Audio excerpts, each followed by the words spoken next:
Halo semua, kembali lagi di channel ini, channel Dosen Kimia, channel hasil percobaan. Kali ini kita akan membahas mengenai sistem periodik unsur. Seperti yang kita ketahui bahwa sistem periodik unsur berbentuk seperti ini. Bagaimana bisa berbentuk seperti ini? Mari kita bahas bersama.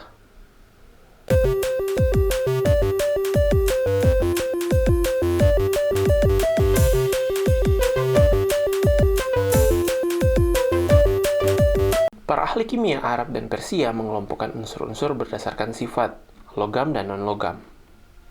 Sifat logam, yaitu yang pertama dapat mengantarkan listrik dan panas, mudah ditempa dan direnggangkan, mengkilap bila digosok, kemudian umumnya berwujud padat pada suhu kamar, kecuali raksa, serta ia bersifat reduktor. Kemudian, untuk non-logam, ia tidak dapat mengantarkan listrik, kecuali grafit, tidak mengkilap, ada yang berwujud padat, cair dan gas, dia rapuh dan bersifat oksidator. Pada tahun 1789, Antoine Lavoisier mengelompokkan zat-zat berdasarkan sifat kimianya menjadi gas, non-logam, logam, dan tanah. Pada tahun 1808, John Dalton mengelompokkan zat-zat berupa unsur-unsur berdasarkan kenaikan massa atomnya. Pada tahun 1828, John Jacob Berzelius berhasil membuat dan mempublikasikan daftar massa atom unsur-unsur yang akurat. Pada tahun 1864, Newlands mengemukakan bahwa unsur ke-8 mempunyai kemiripan sifat dengan unsur pertama. Unsur ke-9 mempunyai sifat kemiripan dengan unsur yang kedua, demikian seterusnya. Pengulangan sifat terjadi setiap 8 unsur, sehingga disebut selisih 1 oktav. Lothar Meyer pada tahun 1868 membuat sistem periodik pertama berdasarkan kenaikan massa atom dan kemiripan sifat unsur penyusunnya, mirip dengan Mendeleev, tapi dalam publikasinya lebih dulu dibandingkan Mendeleev.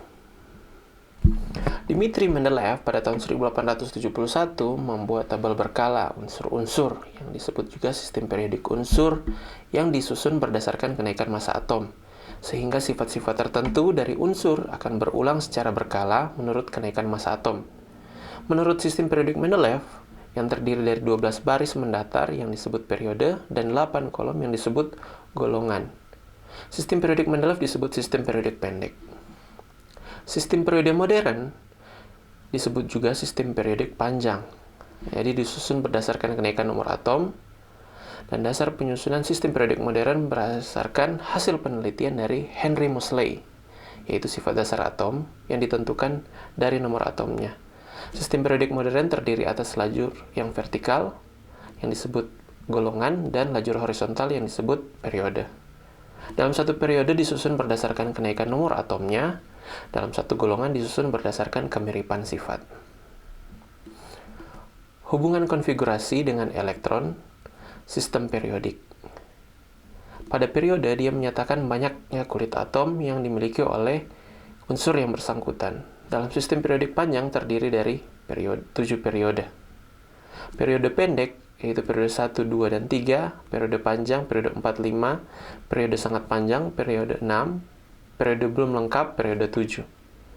Golongan menyatakan jumlah elektron yang terdapat dalam kulit terluar. Dalam sistem periodik modern terdiri dari 8 golongan utama, golongan A dan golongan B, yaitu golongan transisi. Golongan utama golongan 1A disebut golongan logam alkali, golongan 2A disebut logam alkali tanah, 3A golongan aluminium, golongan 4A golongan karbon, golongan 5A golongan nitrogen, golongan 6A golongan oksigen, golongan 7A golongan halogen, 8A disebut golongan gas mulia. Golongan transisi terletak di antara golongan 2A dan 3A. Kemudian golongan lantanida terletak pada golongan 3B. Periode 6 dari lantanida 57 sampai Lu 71. Golongan aktinida terletak pada golongan 3B periode 7 dari aktinida sampai lawrencium. Sifat periodik terdiri dari sifat atomik dan sifat fisik. Sifat atomik menentukan sifat kimia unsur, meliputi jari-jari atom, energi ionisasi, afinitas elektron, keelektronegatifan, bilangan oksidasi. Sedangkan sifat fisik tidak berkaitan dengan struktur atomnya, yaitu meliputi kerapatan, titik leleh, titik didih, perubahan kalor leleh, dan penguapan, daya hantar listrik, dan daya hantar panas. Yang pertama yaitu jari-jari atom. Jari-jari atom adalah jarak dari inti atom sampai kulit yang terluar. Dalam satu golongan, jari-jari atom dari atas ke bawah makin besar. Dalam satu periode, jari-jari atom dari kiri ke kanan semakin kecil. Yang kedua itu energi ionisasi. Energi ionisasi adalah energi yang dibutuhkan untuk melepaskan elektron paling luar dari atom atau ion dalam fase gas. Ada 3 faktor yang mempengaruhi energi ionisasi. Yang pertama yaitu jari-jari atom. Makin besar jari-jari atom, semakin kecil energi ionisasi. Yang kedua yaitu jumlah elektron di kulit dalam. Makin banyak elektron di kulit dalam, semakin kecil energi ionisasinya. Yang ketiga yaitu muatan inti positif. Makin besar muatan inti, makin besar energi ionisasinya. Dalam satu golongan, energi ionisasi dari atas ke bawah semakin kecil. Dalam satu periode, energi ionisasi dari kiri ke kanan semakin besar. Yang ketiga yaitu afinitas elektron. Afinitas elektron adalah energi yang dilepaskan jika atom netral menerima elektron dan membentuk ion negatif. Semakin negatif, semakin mudah atom menerima elektron dan membentuk ion negatif. Dalam satu golongan, dari atas ke bawah akan semakin kecil. Dalam satu periode, dari kiri ke kanan semakin besar. Yaitu paling besar terdapat di golongan 7A, bukan 8A. Kemudian yang selanjutnya itu keelektronegatifan. Keelektronegatifan adalah kecenderungan atom untuk menarik elektron dalam suatu ikatan kimia. Dalam satu golongan, keelektronegatifan dari atas ke bawah semakin kecil. Dalam satu periode, keelektronegatifan dari kiri ke kanan semakin besar. Yang paling besar adalah golongan 7A. Yang selanjutnya itu titik lele dan titik didih. Dalam satu golongan, unsur logam dari atas ke bawah berkurang. Dan unsur non-logam dari atas ke bawah semakin besar. Dalam satu periode dari kiri ke kanan sampai golongan 4A meningkat, lalu berkurang mencapai harga terendah untuk golongan 8A. Sifat logam adalah semakin mudah melepas elektron, semakin mudah sifat logamnya. Semakin kuat sifat logamnya. Dalam satu golongan dari atas ke bawah semakin kuat, dalam satu periode dari kiri ke kanan semakin lemah. Sifat non-logam semakin kuat.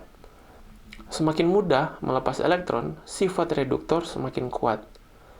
Makin mudah menangkap elektron, sifat oksidator semakin kuat. Dalam satu golongan, sifat reduktor dari atas ke bawah semakin kuat, sifat oksidator makin lemah. Dalam satu periode, sifat reduktor dari kiri ke kanan semakin lemah, yaitu golongan 1A yang paling kuat. Sifat oksidator semakin kuat, dari golongan 7A adalah yang paling kuat.